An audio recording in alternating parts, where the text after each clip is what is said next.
man sa oras na ito. Patuloy naming ihahayag at ipagmamalaki na Ikaw ang aming tunay na Diyos, Panginoon. Na Ikaw ang aming mabuting Panginoon. Hallelujah, Jesus. Sa oras na ito, Panginoon, narito ang aming mga puso, O God. Tanggapin mo ang aming hain na pagsamba. Buong puso namin itinudulog sa iyo ang aming mga puso. Hallelujah.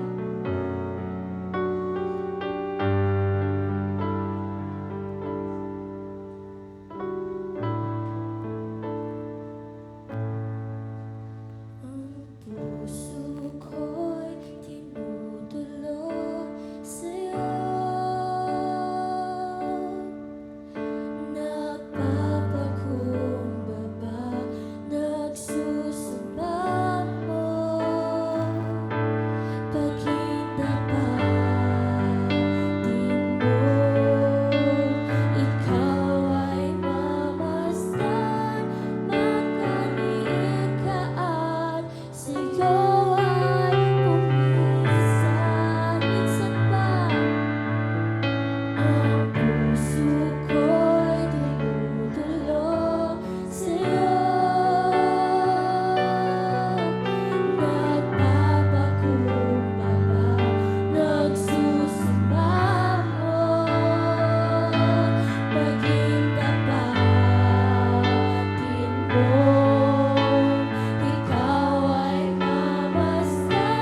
ika'y nag-iisa, ikaw lamang, wala nang iba.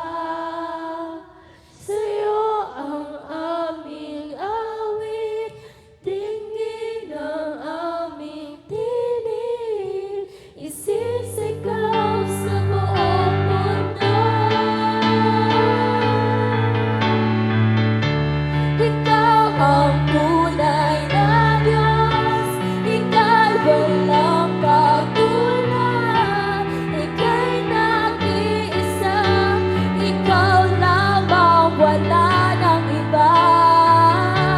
Sa'yo ang aming awit, tingin ang aming tinig, isisigaw sa buong mundo.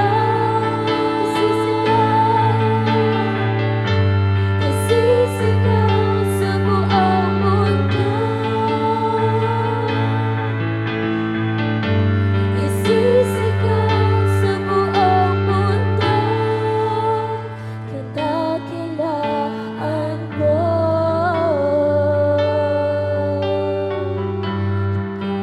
Ang tunay na Diyos. Hallelujah. Purihin ka, O Diyos.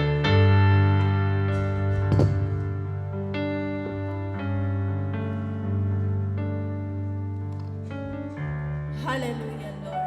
Tunay nga, Panginoon, sa buong mundo ang iyong pangalan ay isisigaw.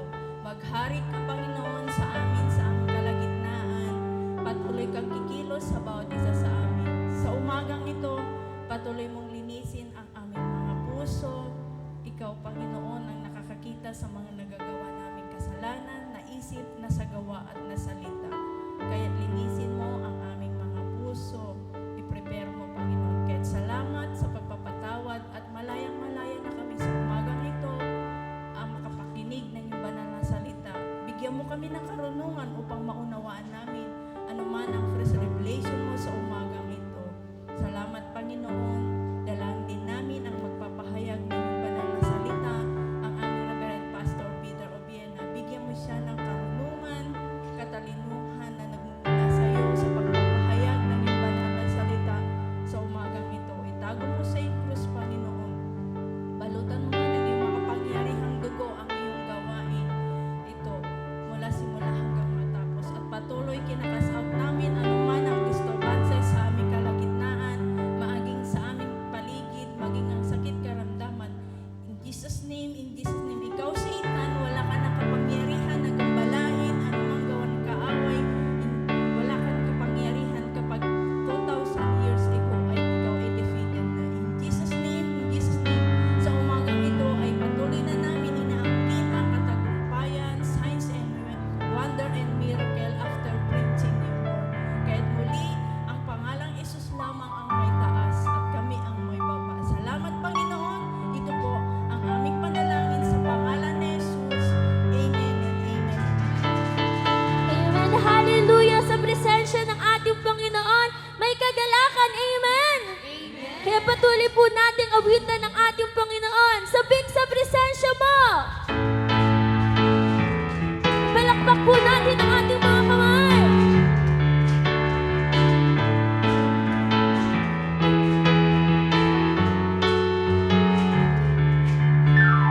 Ko ay narito ngayon, naghihintay.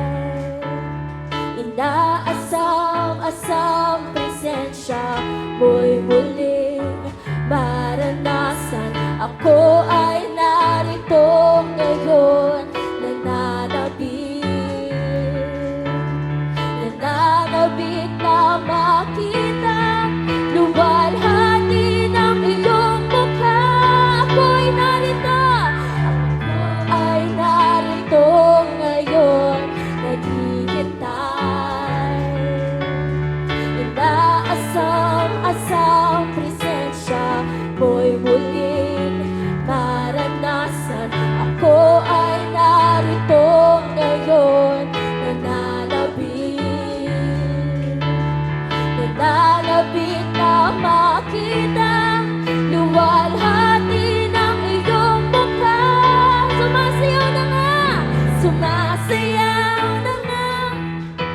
sa galak tumatawa, nananabik na makita, muli mong pagbisita. Panginoong Jesus, malayang malaya ka, baguhin mo ang buhay ko, ito'y iyong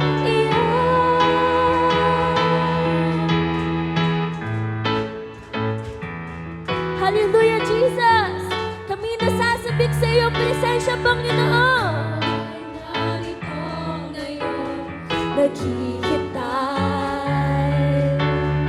Inaasam-asam presensya mo'y muling maranasan. Ako ay narito ngayon, nananabik. Yes, Jesus, nananabik ang aming mga puso.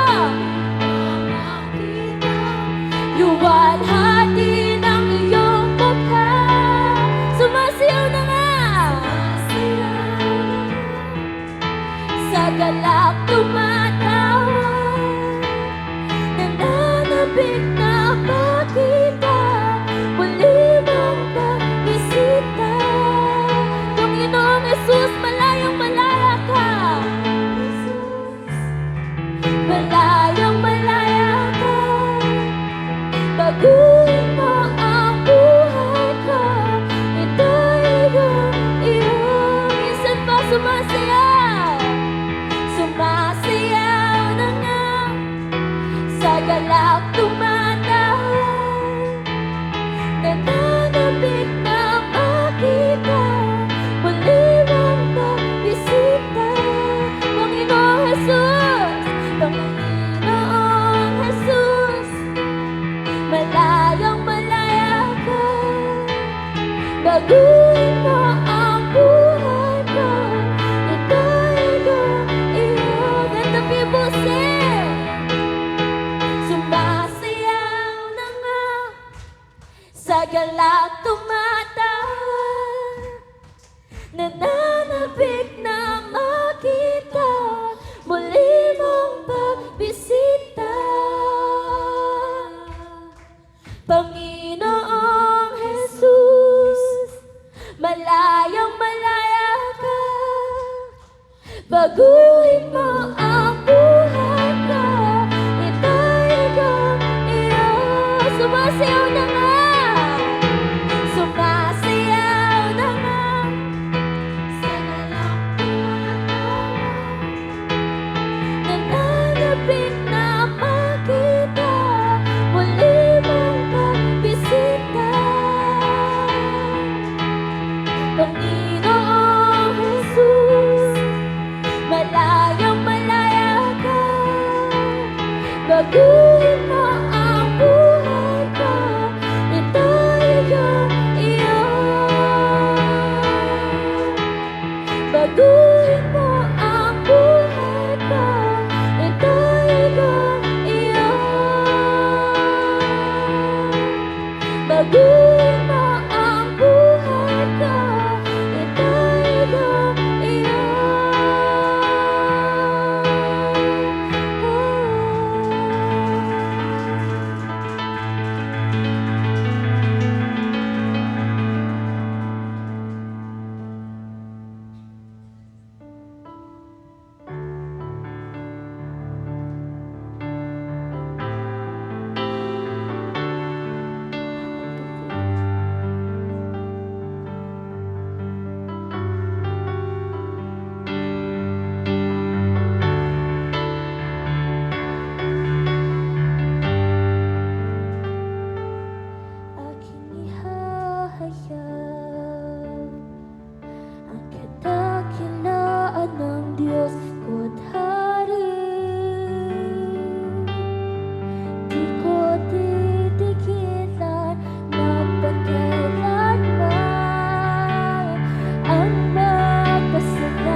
po ba natin itaas ang ating mga kamay?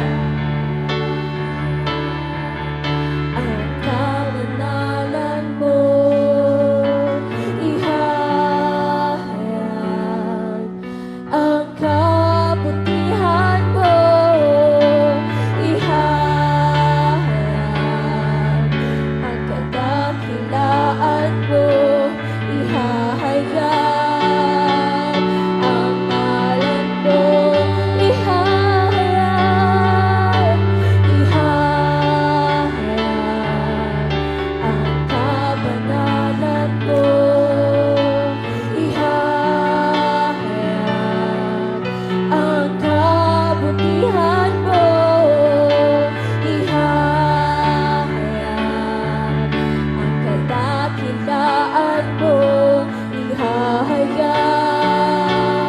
Ang ngalan mo, Panginoong Jesus.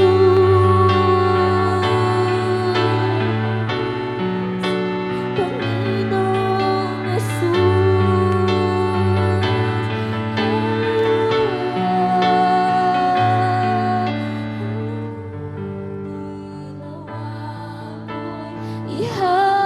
Ihahayag sa anumang panahon, sa anumang sitwasyon, sa gitna ng kaguluhan, ikaw ay aking papupurihan. Mga ginawa mo, ihahayag sa anumang panahon, sa anumang sitwasyon, sa gitna ng kaguluhan, ikaw ay aking papupurihan.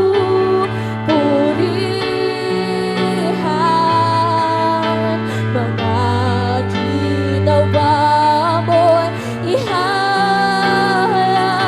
sa anumang panahon, sa anumang sitwasyon, sa gitna ng kaguluhan, ikaw ay aking papupurihan. Ikaw ay aking papupurihan. Ikaw ay aking papupurihan.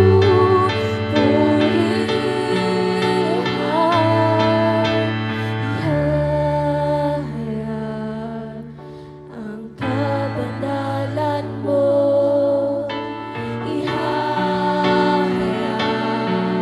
ang kabutihan mo, yes Lord, ihahayag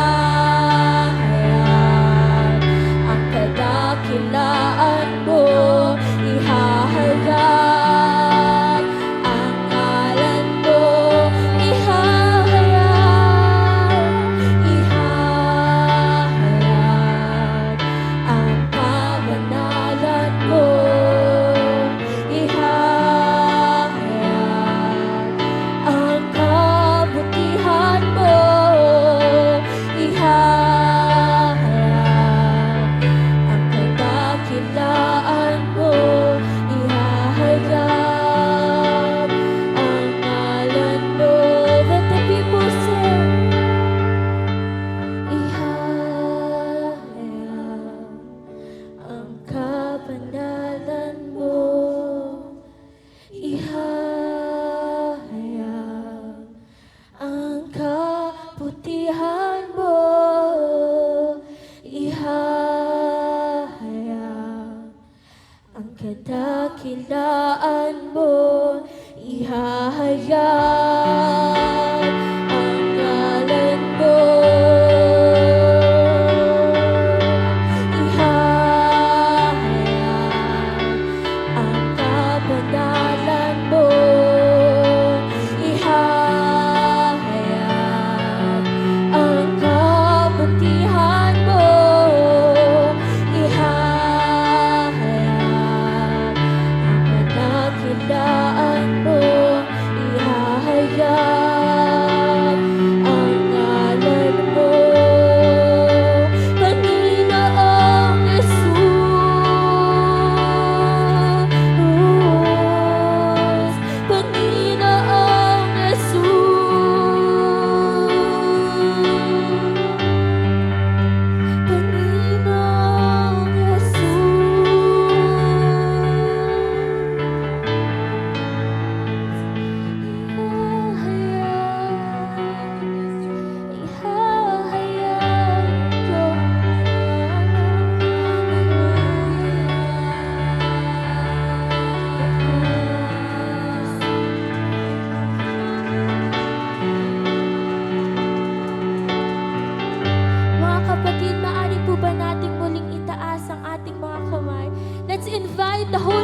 Spirit.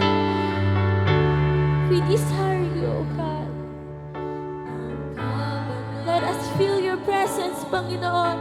We welcome you, Holy Spirit. Move in our midst. Hallelujah. Ihayag ang dakilaan mo. Ihahayag ang ngalan mo. Sa huling pagkakataon, ihahayag. Ihahayag ang kabanalan mo. Ihahayag ang kabutihan mo. Ihahayag ang kadakilaan mo. Ihahayag ang ngalan mo. Panginoong Yesus. Hallelujah. Panginoong Yesus.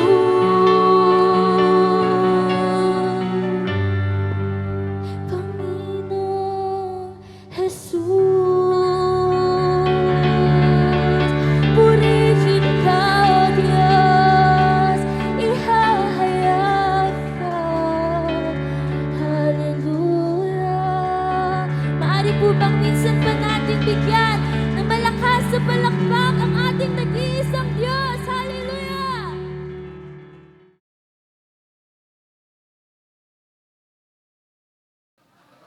Isaiah 53, talatang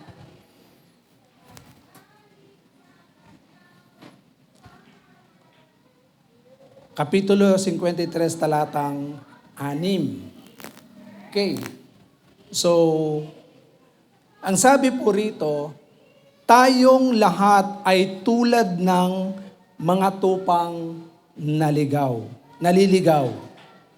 Nagkanya-kanya tayo ng lakad, ngunit ipinataw ni Yahweh sa Kanya ang kaparusahang tayo ang dapat tumanggap.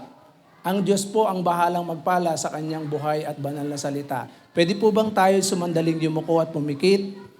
Ama naming Diyos na makapangyarihan sa lahat, sa oras pong ito, patuloy o Diyos na hinihiling po namin ang iyong banal na Espiritu Santo na siyang magpaunawa sa buhay ng bawat isa.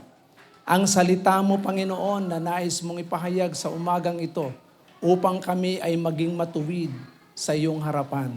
Samahan mo ang iyong lingkod na may pahayag ito na nandun, Panginoon, ang kapangyarihan mo na patuloy nakikilos sa puso, sa buong pagkatao ng bawat isa at pagpapalay dumaloy sa buhay nila. Salamat po ng marami, ang kagalingan, ang kalayaan, maging o Diyos, ang katatagan ay patuloy na sumagana sa kanila matapos nilang mapakinggan ang salita mo. Sa pangalan ni Jesus, Amen at Amen. So ito po ay pinamagatan ko pong matuwid sa paningin ng Diyos. Yan.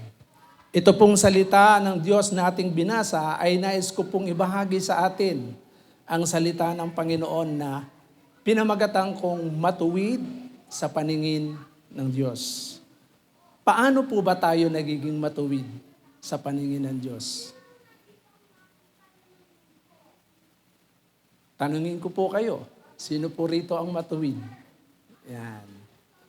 Kapag tinanong mo ang tao, sasabihin ng tao, wala naman siyang ginagawang kasalanan. Yan. Pag sinabi ng tao, nananalangin naman ako. Yan. Tama po ba? Marami kayong mga nakausap na ganito. Sasabihin ng tao, hindi naman ako nang-aagrabyado ng iba. Yan. So, ang paningin ng iba sa kanyang sarili, dahil wala kang ginagawang mali,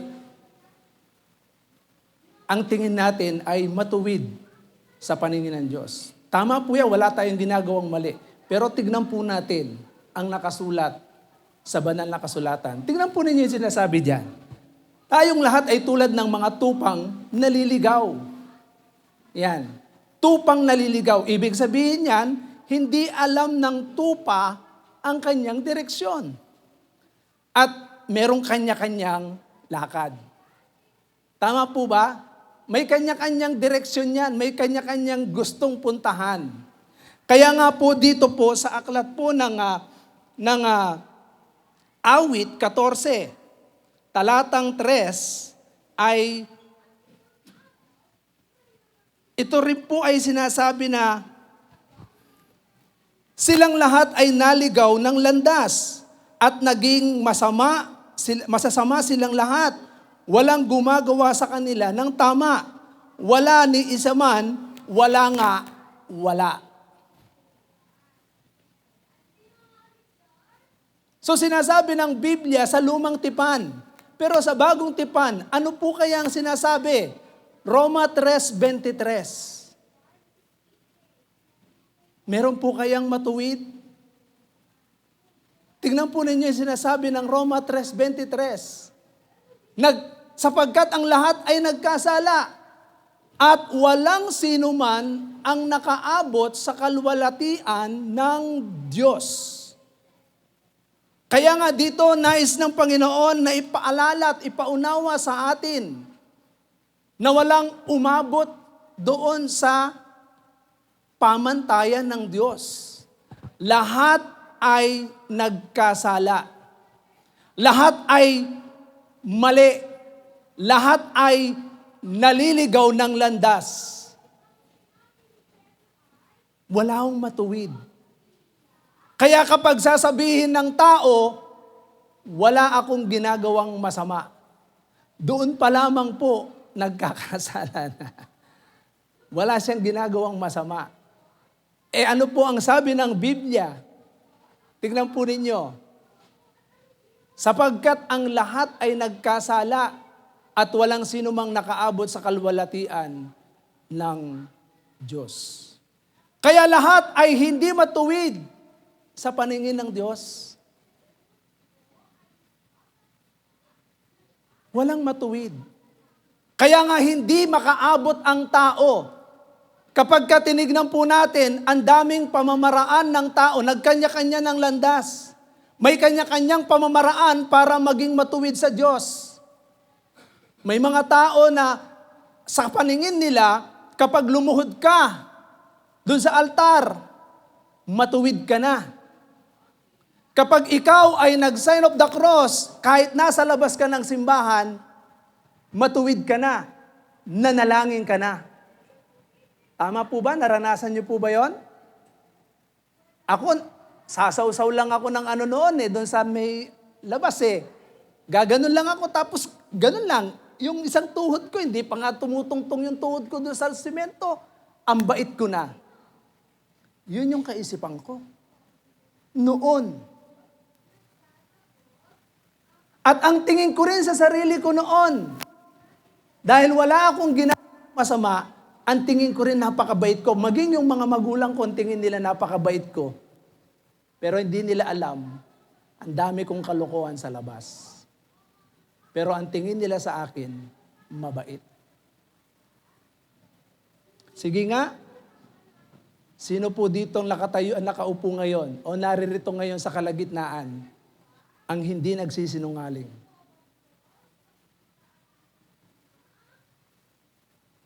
Hello? Sino sa atin ang hindi nagsisinungaling? Taas ang kamay. O ba't hindi po kayo makasagot sa akin? Siguro nagsisinungaling kayo, no?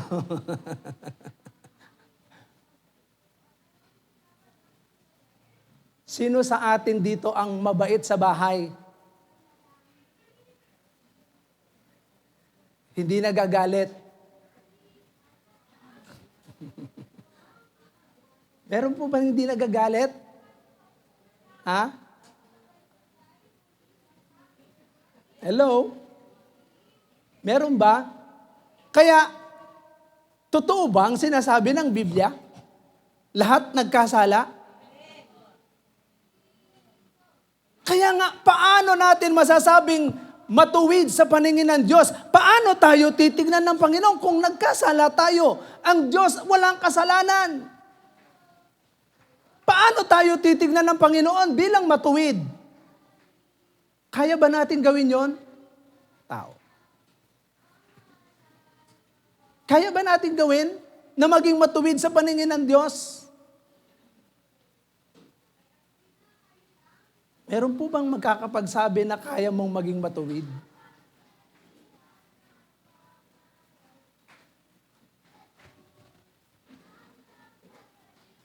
Lahat ay nagkasala. Walang sino man ang nakaabot sa kalwalhatian ng Diyos. Sino rito sa atin ang puso, araw-araw nandoon ang Diyos? Laging nasa isip natin ang Diyos. Araw-araw.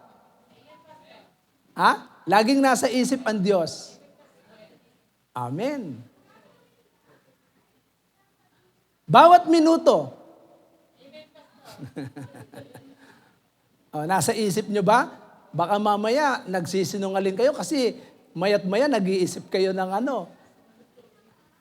lulutuin. Hindi ho natin mailagay bawat minuto ang Diyos. Walang pwedeng gumawa nun, bawat minuto nasa isip mo ang Diyos. Sinungaling na yon, hindi na ako maniniwala. Kasi pagka nag-isip ka ng saan kaya ako kukuha ng pangkain namin ngayon? Saan kaya ako kukuha ng pambayad? May mga minuto, may mga oras na hindi mo iniisip ang Diyos. Tama po ba, mali? Kaya pwede yung bawat araw. Araw-araw, pwede nating ilagay sa isip natin ang Diyos. Pero yung bawat minuto, bawat oras, hindi mo mailalagay sa isip mo ang Diyos. Tama po ba, mali? Kaya tignan po ninyo, lahat ay nagkasala. Hindi po tayo umabot sa kalwalatian ng Diyos. Kaya nga po, dahil nagkasala ang tao, ano po ang hatol sa kasalanan? Ang sabi po sa Ezekiel 18, kapitulo 18, talatang 4, tignan po ninyo, ano ang hatol sa mga tao? Ang hatol po sa tao, Ezekiel kapitulo 18, talatang 3. Talatang 4. Yan. Tignan po ninyo. Sabi ng ating Panginoon, akin ang buhay ng lahat ng tao. So very clear po ang sinasabi ng Biblia, akin ang buhay ng lahat ng tao, maging sa ama o sa anak, at ang kaluluwang magkasala ay, ano po ang nakasulat? Anong hatol? Mamamatay, kamatayan ang hatol. Kapag masama. Kaya nga po, ang sabi ng Biblia, walang matuwid, walang umabot sa pamantayan ng Diyos. Kaya papaano po natin may sasalba yung ating mga sarili? Sa dami-dami ng tao dito sa balat ng lupa, ibig sabihin niya, sabi niya, lahat ng tao. Pero sinasabi ng Panginoon, akin ang buhay ng lahat ng tao. Ibig sabihin, walang sino mang tao na nagmamay-ari ng kanyang buhay, kundi tanging ang Diyos. Pero kontrol ng Panginoon na merong hatol ang Diyos sa mga tao na kung saan ito po ay hahatulan ng Panginoon ang bawat isa ayon sa kanyang ginawa. Kaya po kapag ang tao ay nanatili sa kanyang kasamaan, ang hatol po ay kamatayan. Roma 6:23. Ano po ang sinasabi diyan? Sa Roma 6:23, ano ang sinasabi po diyan? Yung hatol sa taong masama. Sabi niya rito, sapagkat kamatayan ang kabayaran ng kasalanan. So, yung kabayaran na sinasabi kanina, ang taong masama, kapag nanatili siya sa pagiging masama, nanatili siya sa kasalanan, kamatayan.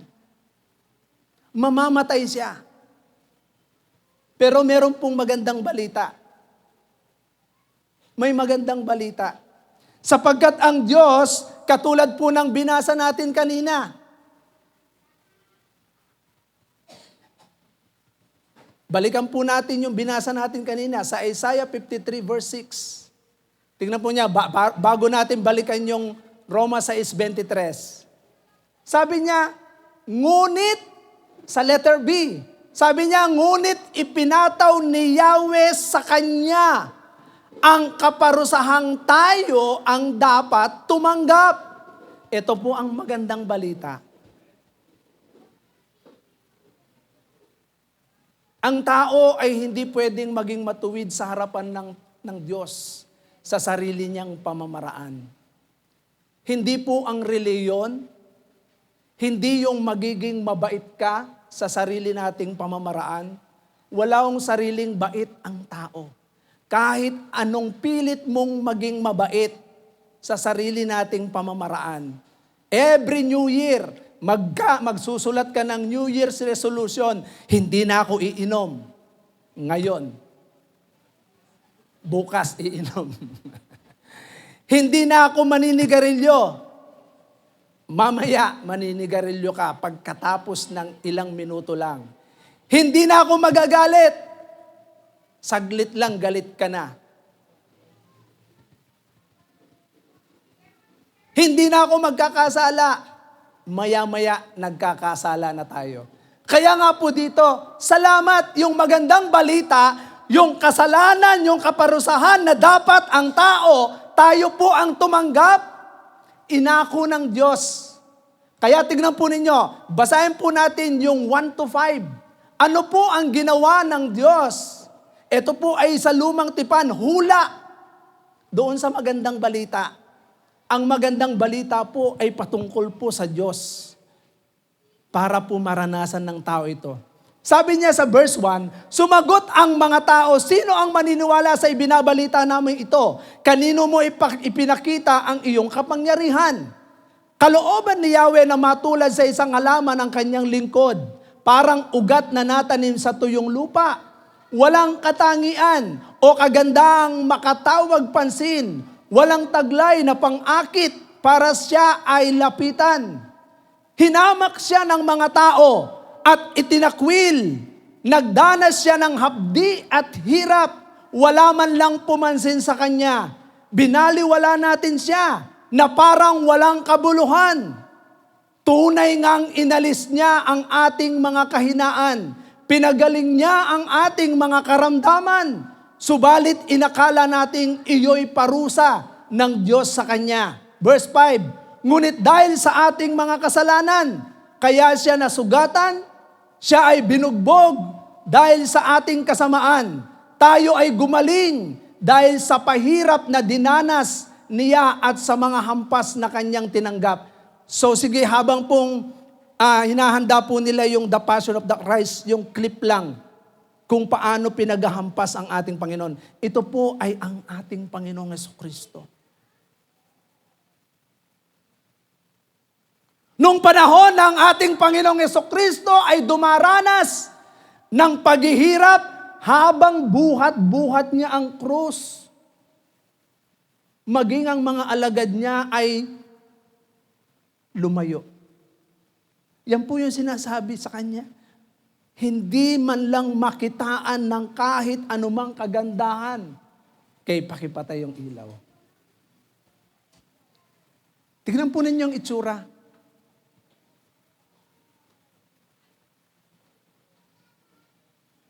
Yung nagbubuhat na siya ng krus, wala? Yan ba yon? Ayan o.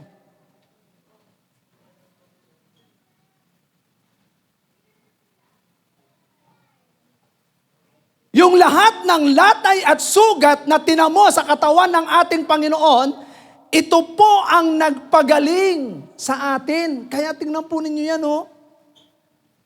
Meron po kayong magandang nakikita sa mukha ng ating Panginoon? Nakikita niyo po ba yung hirap na dinanas ng ating Panginoon? Alam niyo po ba yung sima? Yung sima na ginamit sa Kanya habang hinahampas sa Kanya, yung laman ng Kanyang katawan, habang hinahatak yan, sumasama po yung laman. Tingnan po ninyo. Pinahirapan, binugbog. Wala kang makitang kahit anumang ganda. Kaya kahit sino mang tumingin sa kanya, hindi makatawag pansin. Walang sino mang lumalapit sa kanya. Tingnan po ninyo. Yung hirap na tinamo niya habang binubuhat niya yung krus, matapos siyang hampasin, sa atin po, hampasin ka lang sa paa ng siguro isang paddle lang na hirap ka ng yung pa kayang may sima. Bugbugin ka, sipain ka, tignan mo. Tapos ipako ka pa sa krus. Tignan pa ninyo, nasa tindi pa ng init ng araw yan. Kung kaya ngayon, ipako tayo sa krus ngayon na sa tirik na araw. Tingnan po ninyo.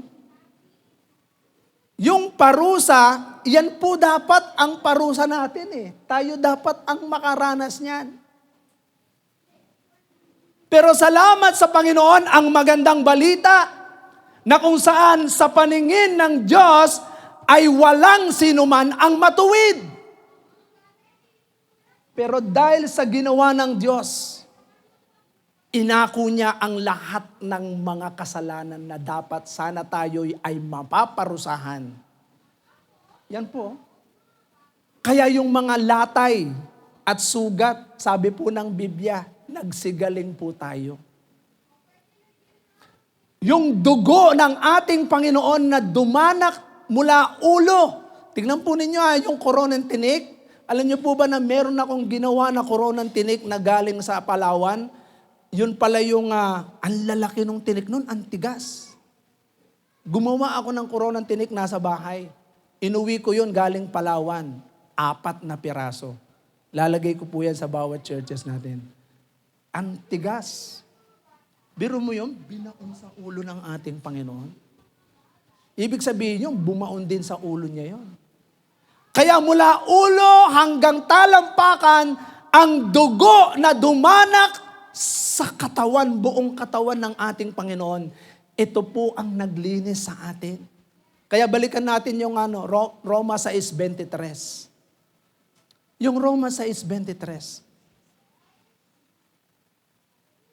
Mga kapatid, ang sabi po ng Roma 6:23, kamatayan ang kaparusahan sa kasalanan. Kaya wala akong matuwid . Lahat tayo makasalanan. Bawat minuto nagkakasala tayo. Pero salamat sa Panginoon, tingnan po ninyo, yung magandang balita. Ang sabi rito, ngunit libreng kaloob ng Diyos ay buhay na walang hanggan sa pamamagitan ni Kristo Jesus na ating Panginoon. Kaya bakit natin ipinapangaral ang Jesus na ito?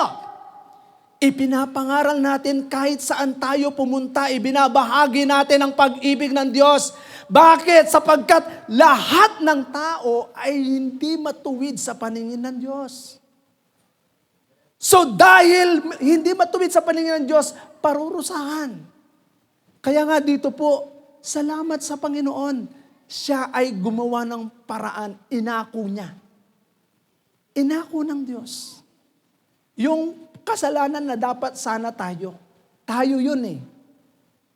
Isipin na lamang po natin kung tayo yung nandun sa kalagayan ni Kristo. Kaya natin yun.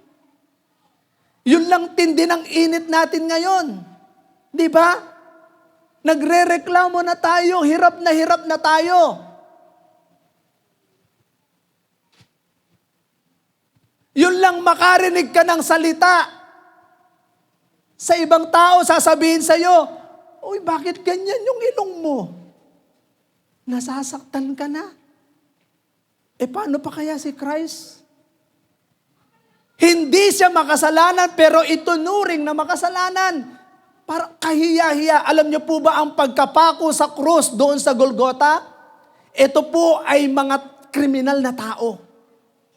Kriminal na tao. Pero si Christ, wala siyang kasalanan. Pero ipinako siya. Ginawa ito ng Diyos para maranasan po natin yung kaloob ng Diyos. Amen po ba? At dito po, buhay na walang hanggan. Imbis na tayo ay mamatay doon sa kasalanan, libreng buhay. Kaya sino man ang maniwala kay Kristo, tingnan po ninyo, sa pamamagitan ni Kristo, Jesus na ating Panginoon. So magiging matuwid lamang sa paningin ng Diyos ang tao. Hindi natin kayang maging matuwid. Sabi ko nga sa inyo, kahit na sabihin nyo mahal na araw, magpenitensya ka. Maglakad ka sa tindi ng init ng araw na walang sapin sa paa. Tapos magpenitensya ka, sugatan mo ang katawan mo. Walang kwenta yan. O kaya naman lahat ng kayamanan mo, ipamigay mo sa mga mahihirap, ang bait mo. Sana kunin ka na ni Lord. Hindi ho yun ang paraan. O kaya naman lahat ng gawain sa church, ang sipag mo. Pero tandaan niyo po ito. Lahat ng mga bagay na pamamaraan ng tao, kapag hindi tayo naniwala kay Kristo, lahat po yan, walang kwenta ang lahat ng gawa natin. Sapagkat sa pamamagitan lamang ni Kristo, tayo magkakaroon ng buhay na walang hanggan. Amen po ba? Tingnan po ninyo yung Roma 10, 9. Mga kapatid, gusto ko pong makita po natin yung liwanag nito. Paano tayo magiging matuwid sa paningin ng Panginoon? Kahit na mananampalataya na tayo, tandaan natin, kahit gaano ka kasipag sa church, kung hindi si Kristo ang laman ng puso mo, mananatili ka pa ring makasalanan. Amen po ba? Hello? Pag hindi si Kristo ang laman ng puso, sabi niya, kung ipapahayag ng ating mga labi na si Jesus ay Panginoon, at buong puso kang sasampalataya. Mga kapatid, pag sinabing ipinapahayag mo si Jesus, sinasabi mong ako ay Kristiyano. Sinasabi mong ikaw ay mananampalataya. Pag sinabing mananampalataya, susunod ka sa Kanya at hindi mo na susundin ang sarili mong gawa. Merong pagsuko. Mga kapatid, kung gusto natin na maging mamatuwid sa paningin ng Diyos, ito po yan. Kung ipapahayag ng ating labi na si Jesus ay Panginoon, at ikaw ay buong pusong sasampalataya, buong puso hindi lamang sa nguso, na sasabihin mong ako ay naniniwala kay Jesus. Maraming mga tumanggap kay Kristo, pinatanggap, sumunod kayo sa maikling panalangin, tumanggap, pero hindi sa puso. Magkaiba po yun. Kahit na pasunurin ko kayo sa panalangin ng pagtanggap, kung hindi pa rin kayo maniniwala sa puso ninyo na si Jesus ay namatay, si Jesus ay nagpakasakit, hindi tayo magkakaroon ng kapatawaran. Hindi tayo magkakaroon ng buhay na walang hanggan. Kaya tignan po ninyo, sabi ng Bible, buong puso, na siya'y muling binuhay ng Diyos, maliligtas ka. Verse 10, sabi roon, sapagkat sumasampalataya ang tao sa pamamagitan ng kanyang puso. Sa gayon, pinapawalang sala ng Diyos. Kaya nga, ang tao nagiging matuwid sa paningin ng Panginoon kapag buong puso yan. Talagang, Lord, I surrender all. I surrender all. Mga kapatid, yung moment na kung saan kapag ang isang tao ay nagsimulang lumapit sa Panginoon, alam niyo po ba na kapag tayo po ay nagkaroon ng pagsuko ng buhay, tandaan po natin, mararanasan po natin yung kapatawaran at kaligtasan. Isa pong magandang halimbawa sa banal na kasulatan, sa Luke chapter 15, yung alibughang anak, na kung saan sa labis na pagmamahal ng ama sa kanyang anak, sa Luke chapter 15, ay itong alibughang anak na ito ay nagpakasasa sa kanyang buhay. Mga kapatid, tingnan po ninyo kung paano itong alibughang anak na ito. At paano yung ama na talagang nagmahal sa kanya sa kabila ng siya ay makasalanan. Itong anak na ito, matapos niyang kuhanin ang kanyang parte, lumayo siya, humiwalay siya sa kanyang ama. At nung siya ay nagpakalayo-layo, inubos niya lahat ng kayamanan. Ginawa niya lahat ng kasalanan, nagpakasasa siya. Uminom, nagsugal, ng babae, walang ginawa, kain, nagpakasaya. Talagang wala siyang pakialam sa kanyang ama. Kinalimutan niya. Pero dumating sa panahon, tandaan po ninyo, walang kayamanan, katanyagan, karangyaan, maging kasikatan, mananatili sa tao. Lalo na kapag hiwalay sa Diyos. Dumating ang panahon na ubos yun. Naghirap siya. At nung siya'y naghirap na, namasukan siya sa isang babuyan. At nang siya'y nagtatrabaho doon, naalala niya, sabi niya, sa bahay ng aking ama, yung mga alipin 3 beses kumakain, samantalang ako rito halos mamatay sa gutom. Mga kapatid, tingnan po ninyo yung simula ng breakthrough sa buhay nitong lalaking to. Alibughang anak. Nang siya ay magsimulang magbulay ng kanyang sarili, na hindi yun ang dapat na buhay niya. Dapat maganda ang kanyang kalagayan. Napagtanto niya sa kanyang sarili, nagkasala siya sa kanyang ama.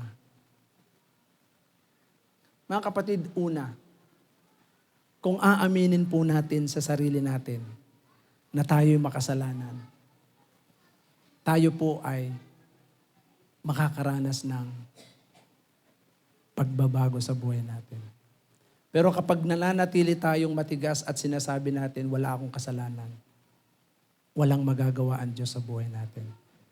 Pero tignan ninyo, sabi niya, nagkasala ako sa Diyos at nagkasala ako sa aking ama. So tignan po ninyo yung realization niya. Na-realize niya na siya ay makasalanan. Napagtanto niya. So dahil napagtanto niya na makasalanan pala ako, napagtanto niya, napagbulay-bulay niya, nagkasala ako sa Diyos at sa aking ama. Tapos sabi niya, sasabihin ko sa aking ama, Ama, nagkasala ako sa Diyos at sa inyo. Pag-amin. Mga kapatid, kung tayo po ay aamin, na talagang makasalanan po tayo. Lahat ng mga kasalanan ginawa natin, alam niyo po yan. Hindi mo maitatago yan. Wala ho tayong kasalanan na pwedeng itago sa Diyos. Lahat po yan ay lantad sa Kanya. Amen po ba? Lahat yan lantad sa Kanya. Kaya nga, hindi mo pwedeng itago yan habang nabubuhay ka. Pagharap natin sa Diyos, uhusgahan tayo ng Diyos. Pag hindi tayo umamin dito sa lupa. Kaya nga, pag-amin. Pangatlo, pagsisisi. Pagsisisi. Pag tayo po ay nagsisi, ibig sabihin yan, yung totoong pagsisisi, tinatalikuran yung kasalanan. Amen po ba? Pagtalikod sa kasalanan. Pag ginawa mo yan, huwag mo nang gagawin ulit. Huwag mo nang gagawin ulit. Kapag tayo po ay nagkaroon ng pag-amin, sabihin natin, nagkamali tayo. Tiyak ang Diyos po. Nakikita niya yan. Kaya nga kung sa buhay po natin ay ganito po ang gagawin. Tignan po ninyo. Nung siya po ay nakapagpasya na, babalik ako sa aking ama. Pagbabalik. Mga kapatid, lahat po tayo ay mga nilikha ng Diyos. Lahat tayo ay sa Diyos. Hawak ng Diyos ang buhay natin. Pero lahat tayo ay nalihis. Nagkanya-kanya. Kaya nga po dito, kung tayo ay babalik loob sa Kanya. Katulad nito. Bumalik siya. Sa verse 20, tignan po ninyo. Ayan sabi niya, babalik ako sa aking ama at sasabihin ko sa kanya, Ama, nagkasala po ako sa Diyos at sa inyo. Verse 20, nagpasya siyang umuwi sa kanila. Kayo po ba napagpasyahan nyo na manumbalik sa Diyos? Mga kapatid, ito po yan. At siya ay nagpasyang umuwi sa kanila, malayo pa'y natanaw na siya ng kanyang ama. At dahil sa matinding awa ay patakbo siyang sinalubong, niyakap at hinalikan. Mga kapatid, kapag nakita ng Panginoon na tayo ay papalapit sa Kanya, sasalubungin tayo ng Diyos. Yayakapin tayo ng Diyos. At mararamdaman mo yung halik ng Panginoon sa atin. Patatawarin tayo ng Diyos. Sa lahat ng kasalanan. Tignan po ninyo yung Hindi lang yan. Tignan po ninyo yung ginawa. Verse 21, sinabi ng anak, Ama, nagkasala po ako sa Diyos at sa inyo. Hindi na po ako karapat dapat na tawaging anak ninyo. Mga kapatid, pag-amin. Pag-amin. Aminin po natin na makasalanan tayo. Wala akong sino man na nagsasabi ngayon, malakas ka ngayon. Bukas, pwedeng kunin ng Diyos ang buhay mo. Kaya itong alibugang anak na ito, nagpasya siya. Verse 22, ngunit tinawag ng ama ang kanyang mga alila, Madali, kunin ninyo ang pinakamagandang damit at bihisan ninyo siya. Suotan ninyo siya ng singsing at bigyan ninyo siya ng sandalyas. Katayin ninyo ang pinatabang guya at tayo'y magdiwang. Mga kapatid, isang kaluluwa lamang ang manunumbalik sa Panginoon. Lahat ng anghel sa langit ay nagdiriwang sapagkat ang Diyos ay tuwang-tuwa sa kanyang mga anak na bumabalik sa Kanya.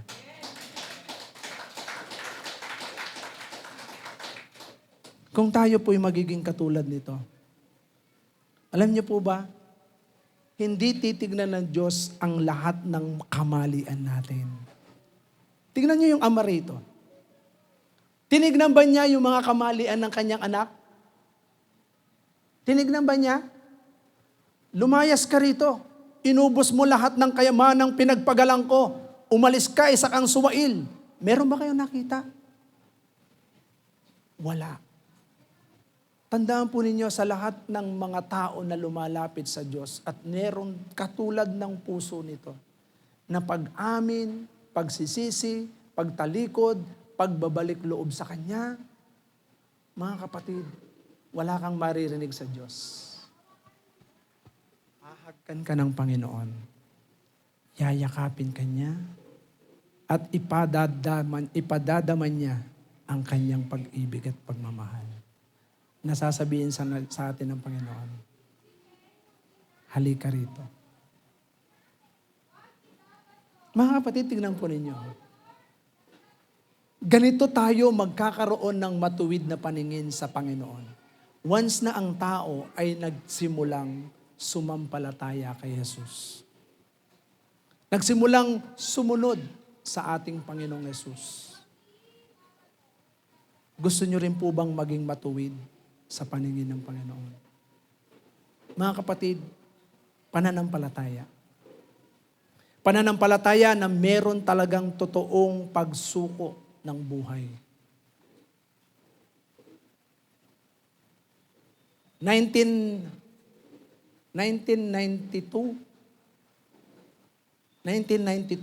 July, ako po ay nakakilala sa ating Panginoon. Dito po sa Maricel School. Nung marinig ko ang mensahe ng Panginoon na ganito, alam niyo po ba na akala ko matuwid na ako eh. Kasi bakit? Nananalangin ako sa Diyos araw-araw eh. Pero tandaan po natin, hindi pala umaabot sa Diyos ang mga panalangin. Bakit? malibang kumilala ang tao kay Kristo, gawing personal na Diyos tigapagligtas ng kanyang buhay si Jesus, hindi tayo maliligtas. Hindi tayo mapapatawad sa ating mga kasalanan. Kaya nga salamat sa Diyos. Bakit? Tingnan po ninyo, sa dinami-dami ng tao, bakit tayo po ay tinipon ng Panginoon dito? Sapagkat mapalad ka kapatid, isa ka sa mga pinili ng Diyos para manumbalik, patuloy nating luwalhatiin ang Diyos na nagsakripisyo para sa bawat isa sa atin. Ang sarap nun. Ang sarap maglingkod sa Panginoon. Ang sarap magpuri sa Panginoon, lalo na talagang nakita mo na eto yung ginawa ng Diyos. Tingnan po ninyo, balik tayo sa Isaiah 53, verse 7. Sabi diyan, Isaiah 53 verse 7, siya ay binugbog at pinahirapan, ngunit hindi kumibo kahit isang salita. Tulad ay tupang nakatakdang patayin, parang korderong hindi numututol kahit nagupitan at hindi tumiimik kahit nakauntiman. Verse 8, nang siya'y huliin at tatulan upang mamatay, wala man lamang nagtanggol sa kanyang kalagayan. Siya ay pinatay dahil sa sala ng sangkatauhan. Siya'y inilibing na kasama ng masasama at mayayaman, kahit na siya'y walang kasalanan o nagsabi man ng kasinungalingan. Sinabi ni Yahweh, ang kanyang paghihirap ay kalooban ko. Ang kanyang kamatayan ay handog para sa kapatawaran ng kasalanan. Dahil dito ay mabubuhay siya ng matagal, makikita ang lahing susunod sa kanya at sa pamamagitan niya ay may sasagawa ang aking panukala. Tandaan po ninyo, ang panukala ng Diyos ay napakaganda.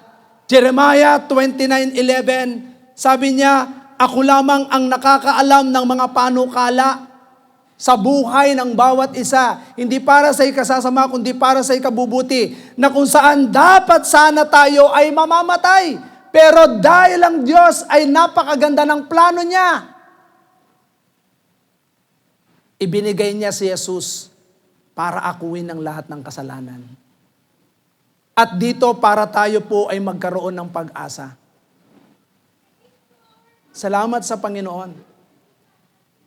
Ako po ay kinatagpo ng Diyos. Iyak ako ng iyak noon, July 1992. Iyak ako ng iyak. Nasa harapan ako ng taas kamay na isinuko ko lahat sa Diyos. At naranasan ko yung malamig na talagang ibang-iba eh. Nung matapos akong umiyak, matapos akong manalangin sa Diyos na, hello, matapos akong manalangin sa Panginoon, talagang iniyak ko lahat ng kasalanan ko. Pag uwi ko, bumalik ako sa mga barkada ko. Diyan sa Pag-asa, nagtatagay po sila. Umupo ako. Pag upo ko, naamoy ko pa lang yung nung kinuha ko yung tagay. Honestly speaking, bumalik ako, umupo ako, tapos kinuha ko yung tagay. Pag amoy ko pa lang, nasuka na ako. Iba na. Hindi na yung dati kong ako ang nagahari. Si Kristo nang nagahari. Mula noon, nawala na yung pag-iinom. Nawala na yung mga barkada ko na lagi kong pinupuntahan. Nagkaroon ng panibagong kaibigan. Nagkaroon ng bagong buhay. Lahat, maging yung lahat ng kasalanang nagawa ko noon, na dati, naging suwail ako sa magulang. Nagkaroon ako ng relasyon sa pinsan ko na akala ko yun na yun. Sabi ko, mamamatay ako pag hindi ko nakita yung pinsan ko. Pero kasinungalingan. Tayo po ay nabubuhay sa kasinungalingan. Mula noon, binago ng Diyos ang buhay ko. Binago ng Diyos. At habang tayo po ay naglalakbay sa daigdig na ito, tandaan po ninyo, pakinggan nyo pong maigi. Hindi porket na ikaw ay nakakilala na sa ating Panginoon.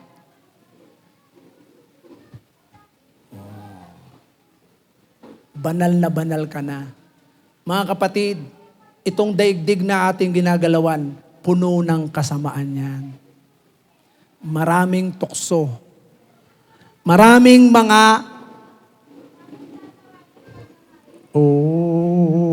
lumapit ka.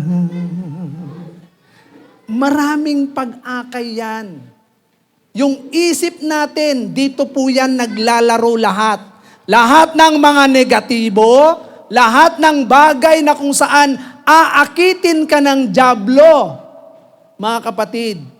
Pero kapag ikaw ay nagsimulang makipag-isa na kay Kristo, 2 Corinthians 5:17, mga kapatid, kanina, tayo po ay nagsisi ng kasalanan.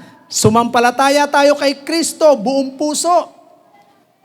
Kinumpisal natin si Jesus. 2 Corinthians 5:17. Ay, 15. Tama ba? 5:17. 2 Corinthians 5:17. Tignan po ninyo. Kaya't kung nakipag-isa na kay Kristo ang isang tao, isa na siyang bagong nilalang. Wala na ang dati niyang pagkatao, sa halip ito'y napalitan na ng bago. Mga kapatid, habang tayo ay nandito sa lupa, kung si Kristo na ang pinaghari natin, mga kapatid, yung dating espiritu na madaling maakay sa kasalanan, mahina sa kasalanan, mga kapatid, hindi na tayo dating ganon.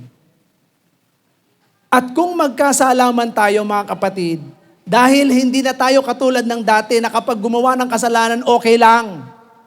Okay lang. Wala kang mararamdaman na kahit anumang tusok dyan sa dibdib mo, na ikaw ay merong konbiksyon na magpapaalala sa iyo. Hindi na ang espiritu natin ang nananahan. Ang espiritu na ng Diyos ang nananahan. Kaya kapag meron kang nagawang pagkakamali, sasabihin sa iyo ng Holy Spirit, anak, mali yung ginawa mo.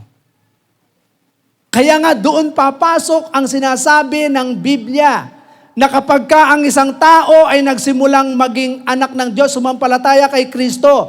John 1:12. Ano ang sabi ng John 1:12? Ang sinumang sumampalataya kay Kristo ay binigyan ng karapatang maging tunay na anak ng Diyos. Tumanggap po at sumampalataya, siya ay tunay na anak ng Diyos. Kaya nga pagdating po doon sa 1 John chapter 4, sabi niya, ang tunay na anak ng Diyos ay hindi nagpapatuloy sa pagkakasala. Yun ang kaibahan.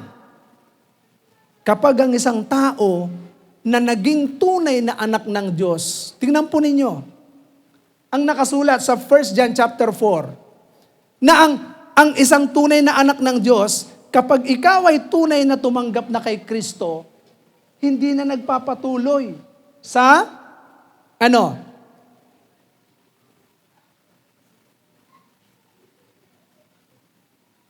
Nakita nyo? So, sa 4 verse 6 muna, pakita nyo muna yung espiritong nananahan sa atin. Sa kanyo ipakita yan. Ngunit tayo sa Diyos, ang sino mang kumikilala sa Diyos ay nakikinig sa atin, ngunit hindi nakikinig sa atin ang sino mang hindi sa Diyos. Sa ganito nga natin nakikilala ang espiritu ng katotohanan at ang espiritu ng kasinungalingan. So ibig sabihin, dati tayo ay nabubuhay sa kasinungalingan. At ang espiritong nasa atin na ngayon ay espiritu ng Diyos. Kaya nga hindi na tayo nagkakasala. Na kung saan nananatili sa pagkakasala. So, tingnan po natin. Parang chapter 5 yata yan Yung mga tunay na anak ng Diyos. Yung tunay na anak ng Diyos, hindi yan nagpapatuloy sa pagkakasala. Amen po ba? Amen po ba? Tingnan nyo, verse 5. 1 John 3:9. Okay, 1 John 3:9. Ang tunay na anak ng Diyos ay hindi nagpapatuloy sa pagkakasala. Tingnan ninyo, maliwanag ang scripture. Kapag tinanggap natin ang Diyos, ikaw ay anak ng Diyos. So ibig sabihin, yun yung kaibahan. Sa 2 Corinthians 5:17, wala na yung dati nating pagkatao kundi tayo bago na. Kaya, nagkakasala pa rin tayo, pero hindi nagpapatuloy. Every time na nagkamali tayo, oops. Pero wag ho nating gawing avenue po ito Baka mamaya samantalahin naman natin or abusuhin natin. mga kapatid, hindi dapat inaabuso ito. Tingnan po ninyo, salamat sa Panginoon. Bakit? Marami pong pagkakataon na tayo po ay binigyan ng Diyos ng talagang totoong buhay.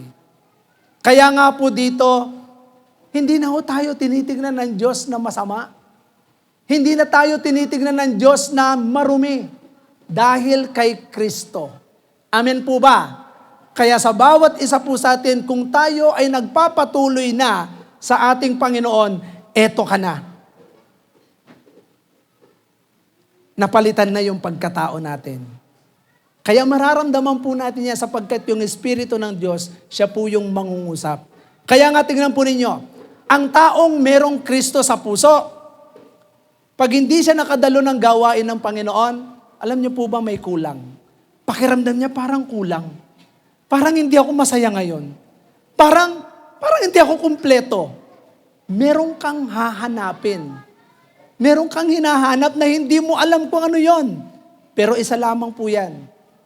Si Kristo na nakalimutan natin. Huwag kang manalangin. Huwag kang manalangin ng isang araw. Parang may kulang. Parang ang gulo ng isip ko. Para akong ang init ng ulo ko. Yan. Bakit? Kasi may kulang. Meron tayong nakalimutan. Prayer. Huwag kang magbasa ng Biblia. Parang ang dali mong magkasala, ang dali mong manghina, ang dali mong umayaw. Bakit? Mahina yung katawan natin eh. Mahina yung katawan natin. Spiritual kasi hindi ka kumain ng pagkain spiritual. Amen po ba? Kaya dito makikita natin, eto po yan. Salamat sa Panginoon dahil kay Kristo. Kapag tayo nanumbalik sa Kanya, nakipag-isa, makikita nyo po, matuwid na paningin ng Diyos sa isang taong sumampalataya kay Kristo. Amen po ba? Palakpakan po natin ang ating Panginoon.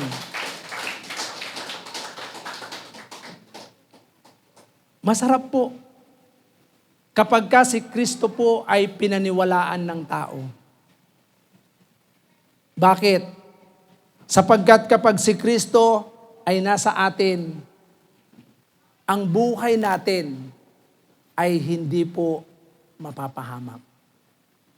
Sabi po ng John chapter 8 verse 12, ako ang ilaw ng sanlibutan, sabi ni Kristo.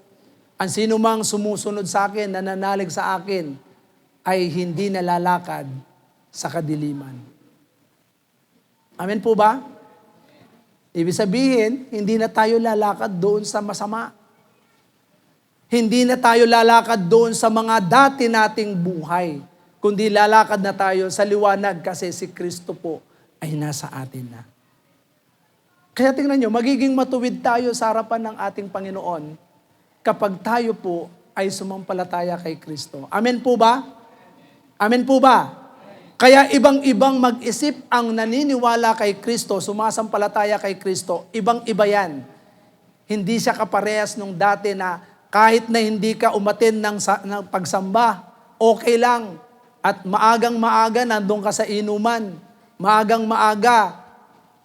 Ako no, mahilig akong sa totoo lang po, mukha ba akong sabungero?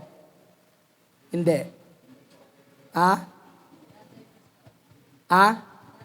Ang tatay ko po, lahat po ng pera ng NBI sa Tarlac, sinugal niya. Dahil siya po, ang tsuhin niya, siya po ang direktor ng Tarlac doon. NBI, Tarlac. Lahat ng mga nasisingil doon sa mga nagpapa-NBI, ako po, sinugal ng tatay ko yun. Sinabong niya kasi may derby. Lahat, nalipat ng trabaho, napunta sa San Miguel. Lahat ng pera na nakolekta niya doon sa San Miguel, yung trailer, yung nakoleksyon niya doon, sinugal niya rin. Ako po, kawawa ang nanay ko noon, iyak siya. At ako po ang taga-alaga ng manok ng tatay ko noon. Magaling din po ako sa manok. Kaya nakakakilatis din ako ng manok na sasabungin. Kaya ewan ko kung sino yung mga classmate ko rito ng mga mag-aalaga ng manok. Magaling ako sa manok. Nagmamanok din ako noon. Ang galing ng Lord, no? Lahat ng mga naranasan ko na nagkakalapati din ako noon. Naku, pag kalapati yan, payabangan kami noon dahil pagandahan ng kalapati. Kahit din sa manok, payabangan din yan. Lahat ng mga manok, pag yan, pagalingan ng kikig yan, ng palo Payabangan din yan. Lahat, alam niyo po ba ang tao mayabang talaga? Kahit saan pumunta, nakikipagyabang. Pero salamat sa Panginoon, ngayon, hindi na tayo nagyayabang. Ang pinagyayabang po natin, si Kristo. Amen po ba? So palakpakan po natin ang ating Panginoon. Ngayon po, balikan po natin yung ating binasa kanina. Isaiah 53 verse 6.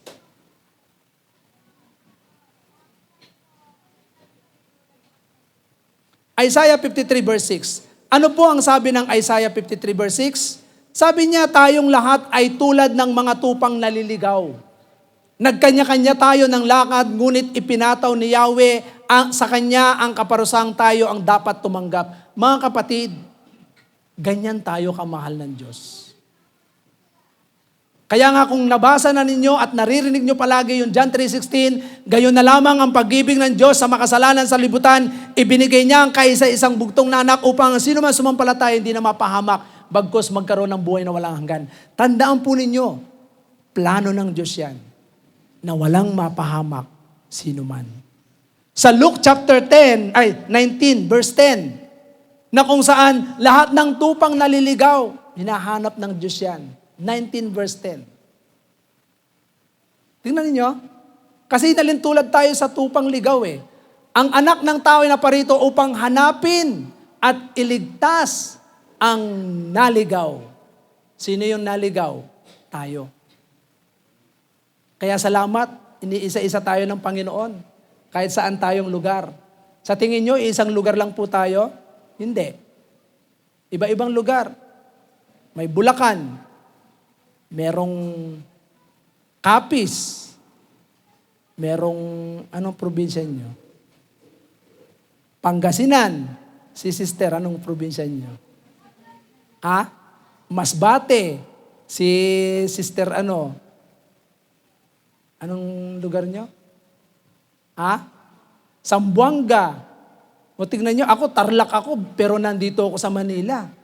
So lahat tayo, alam nyo ba, inipon ng Diyos. Yan po ang plano ng Diyos. Naparito ang anak ng tao ay para hanapin at iligtas ang naligaw. Biro nyo, ang layo natin, pinagsama-sama tayo ng Panginoon. Amen po ba? Ang sabi po ng 19 verse 3, 19 verse 30, Luke 19:30, yan. Sinabi niya sa kanila, pumunta kayo sa susunod na nayon at matatagpuan ninyo roon ang isang batang asno na nakatali. Hindi pa iyon nasasakyan ninuman. Kalagan ninyo at dalhin dito. Diyan pala. John 19. Sorry. Kaya pala iba yung yung sinasabi. John 19. Nang masipsip na ni Jesus ang alak, sinabi niya, naganap na. Iniyuko niya ang kanyang ulo at nalagot ang kanyang hininga. Mga kapatid, tignan po ninyo yung ginawa ni Kristo. Matapos niyang sipsipin yung spongha, nung sinabi niyang, ako'y nauuhaw. Tapos binigyan siya ng spongha na talagang yung sinipsip ni Christ yung actually, maasim yun Matapos niya sipsipin yun, sabi niya, naganap na. It is finished. At siya ay namatay. So, ibig sabihin, ang ating Panginoong Jesucristo, yung salitang naganap na. Mga kapatid, lahat ng nahula sa lumang tipan, ginanap na ni Kristo. At meron na po tayong kapatawaran sa krus ng Kalbaryo. Yung Isaiah 53, ito po ay hula. Yun po ang ginanap ni Christ. Lahat ng nandun sa Isaiah 53, yung ginawa sa kanya sa krus ng Kalbaryo, yun. Kaya nung sinabi niyang naganap na, ibig sabihin, nagtagumpay na ang bawat isa. So wala na tayo sa ilalim ng sumpa ng kamatayan, wala na tayo sa sumpa ng kasalanan, kundi tayo po ay pinalaya na, pinagaling na, at pinatawad na ng ating Panginoon. Kaya ang tingin ng Diyos sa atin ngayon, matuwid sa paningin ng Diyos. Amen po ba? Palakpakan natin ang Panginoon. Salamat sa Panginoon dahil kung ikaw ay sumampalataya ng buong puso, yung labi mo ay binabanggit mo na ikaw ay isang Kristiyano. Mga kapatid, ang tingin ng Diyos sa atin, matuwid. Kaya sabihin mo sa katabi mo, isa kang matuwid, kapatid. Yan. Si Kristo po yun. Hindi o sa sarili natin. Si Kristo. Kaya susunod po kayo. Kaya sa umaga pong ito, hayaan po natin yung totoong deklarasyon na si Jesus talaga. Katulad ng alibugang anak na ito, aminin natin na tayo ay makasalanan. Tayo po ay magsisi, talikuran natin ang kasalanan, at tayo'y magbalik loob sa Kanya. At talagang sumunod. Makikita niyo po, hindi na tayo titignan ng Diyos na masama, kundi tayo matuwid. Tayo pong lahat ay tumayo. Sa oras pong ito, mga kapatid, araw-araw ng buhay po natin, mahalaga na tayo matuwid sa paningin ng Panginoon. Amen po ba? Mahalaga na tayo'y makita ng Panginoon na matuwid. Bakit? Kasi kapag matuwid po tayo sa paningin ng Panginoon, anumang oras na tayo ay mamatay, wala tayong agam-agam. Tayo po ay nakatitiyak na anumang oras na bawiin tayo ng buhay ng Diyos, alam natin sa langit po tayo pupunta.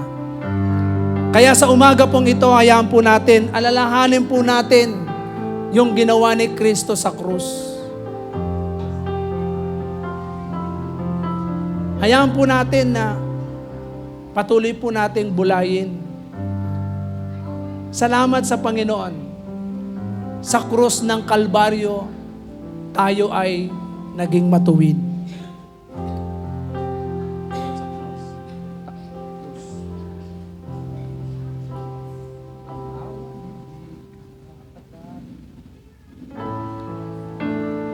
Mga kapatid, awitin po natin tong awit na ito. Sa totoo lang, hindi po tayo karapat-dapat.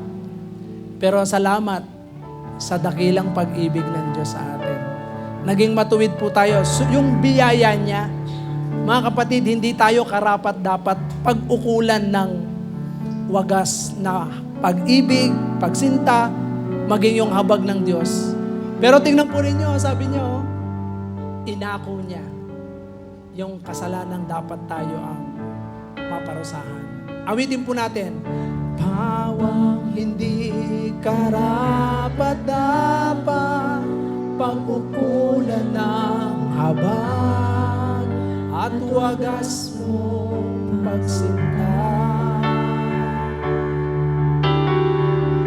Habang wala kakayanan masuklian sa lahat mong ginawa. Niyakap mo ako sa aking karumihan. Inibig mo ako nang di kayang tumbasan. O Diyos ng katarungan at katwiran na kahit minsan di nabahiran ang kabanalan,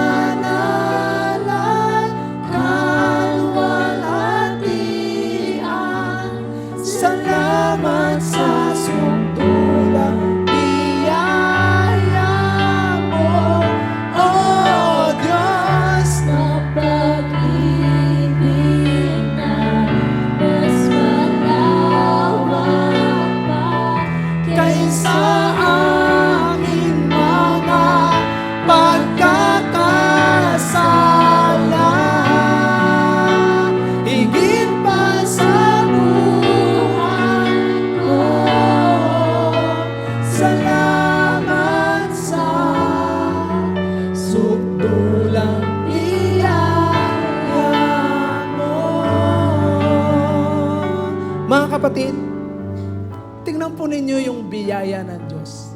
Walang sino man sa atin ang matuwid. Pero salamat sa Panginoon. Dahil sa kanyang habag, dahil sa kanyang wagas na pag-ibig at pagsinta sa tao, siya mismo ang gumawa ng paraan. Sa oras pong ito, hayaan mong pasalamatan po natin ang Diyos sa kahabagan ng Diyos na ito. Mga kapatid, hayaan mo lumapit tayo sa Diyos. Pakita mo sa Diyos yung pagmamahal na ginawa niya sa atin. Kapatid, suko natin sa Diyos ang buhay natin. Habang inaawit po natin ito, namnamin po natin yung presensya niya. Upang sa ating paglapit, pagsuko, pagtalikod sa mga kasalanan, patuloy po nating makita ang Diyos na kung saan mararanasan mo ang buhay na kakaiba. Sa oras pong ito, nais ng Panginoon na tayo magkaroon ng ganap na buhay. Sa oras na ito, itaas mong yung kamay habang inaawit natin ang awit na ito. Salamat sa sukdulang biyaya mo, O Diyos ng Pag-ibig na masalamat sa aking mga pagkakasala. higit pa sa buhay ko. Salamat sa sukdulang biyaya. Minsan pa nating awitin sa umpisa. Pamang hindi karapat-dapat, pag-ukulan ng habag at wagas mo pagsinta.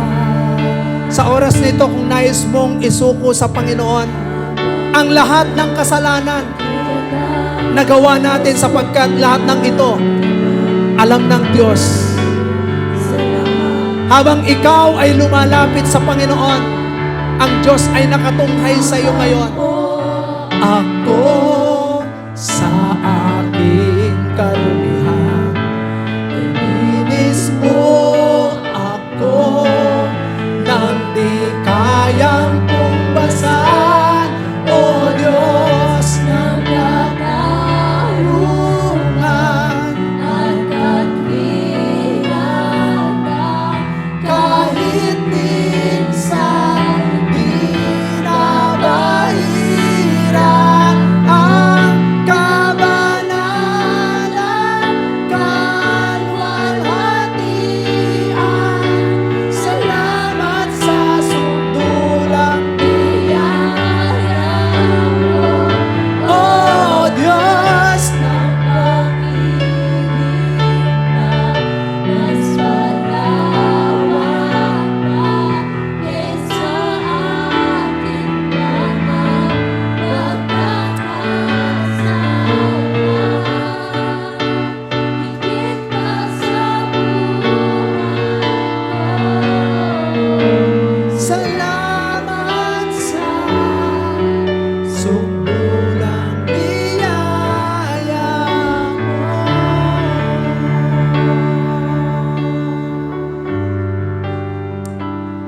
Panginoon, Ikaw lamang ang kailangan namin.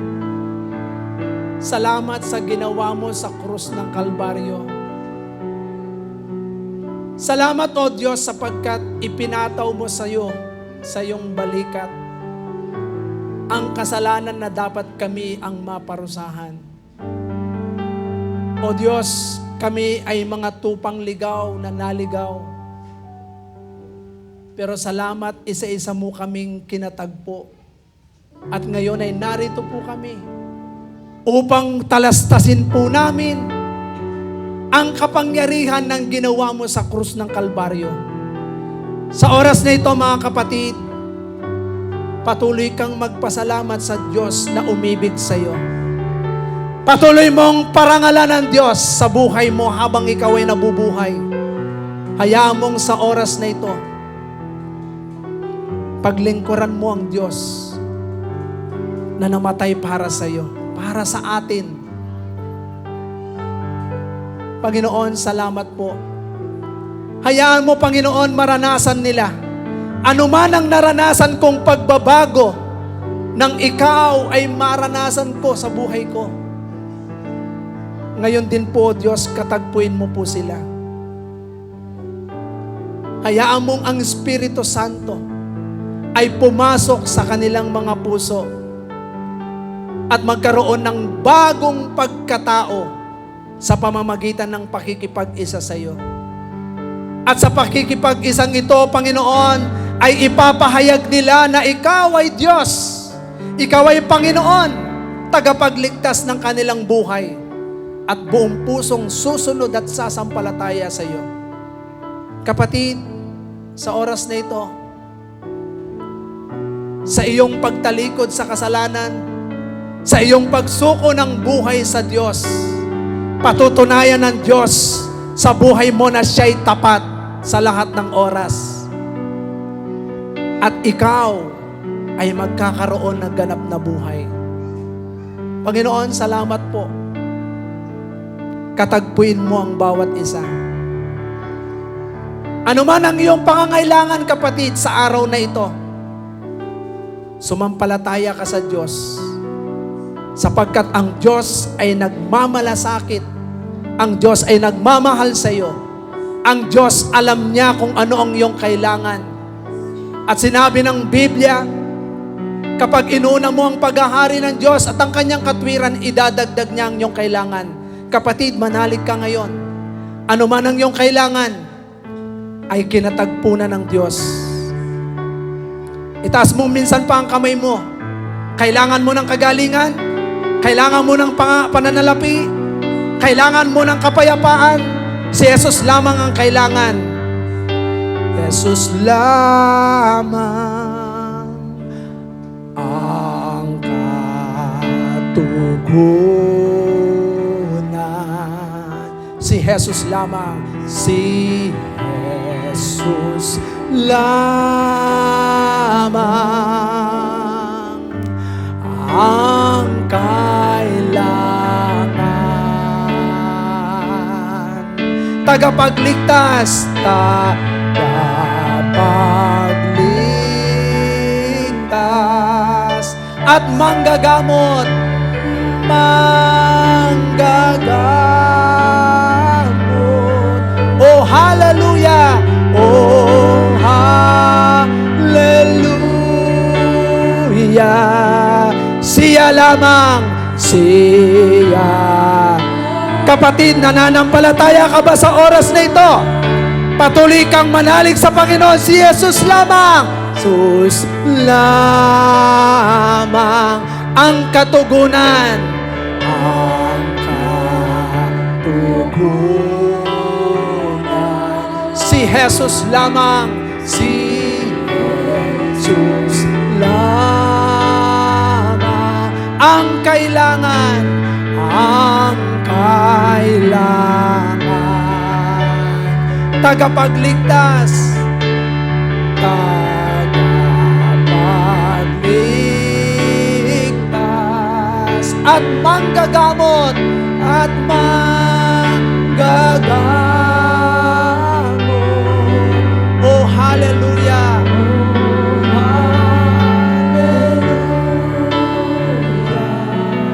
Siya lamang. Alam kong may ginagawa. Alam kong may magagawa ang Diyos. Alam kong may magagawa ang Diyos.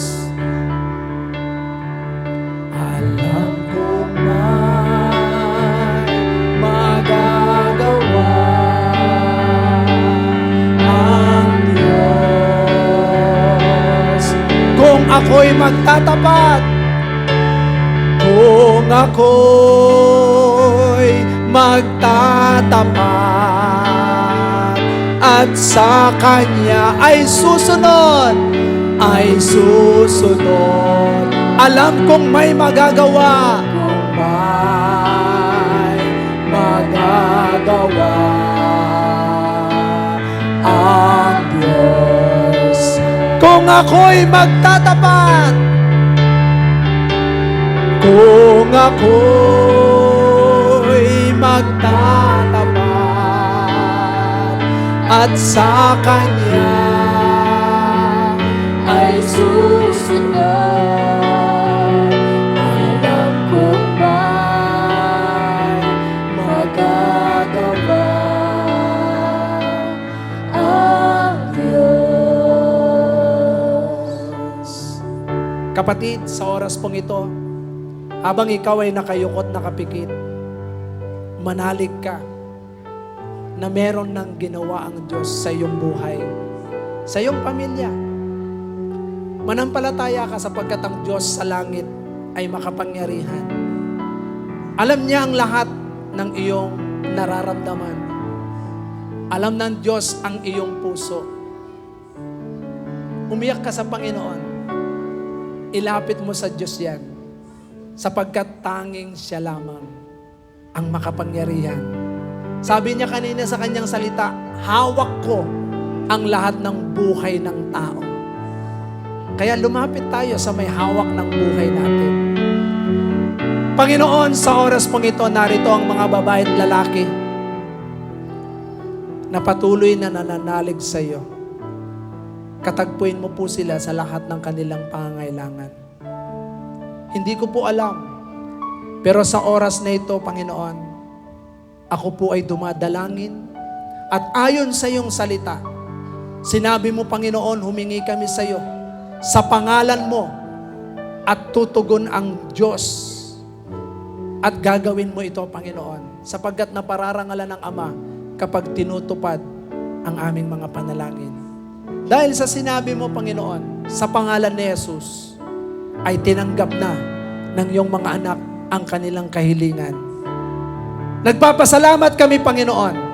Ang sabi mo sa iyong salita, magpasalamat kami kahit hindi pa namin ito nakikita. Panginoon, salamat. Salamat po sa katugunan. Ito po ay pananampalataya na kung saan lahat ng mga nagsuko ng buhay sa iyo, Panginoon, ikaw na ay nalulugod.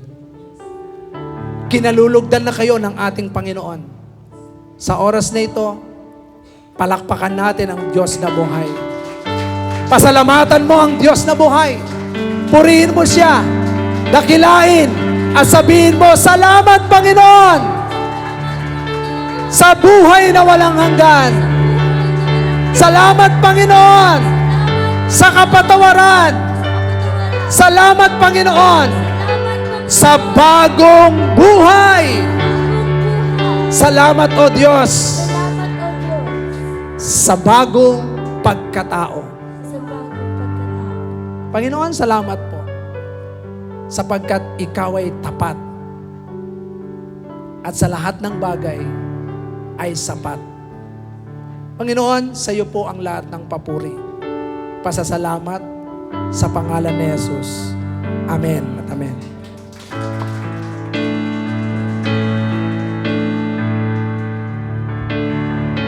Hallelujah! Salihan po natin ang kabutihan at kadakilaan ng ating nag-iisang Diyos at tagapagligtas. My Redeemer's live! Ipalakpak po natin ang ating mga kamay.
Huwag ang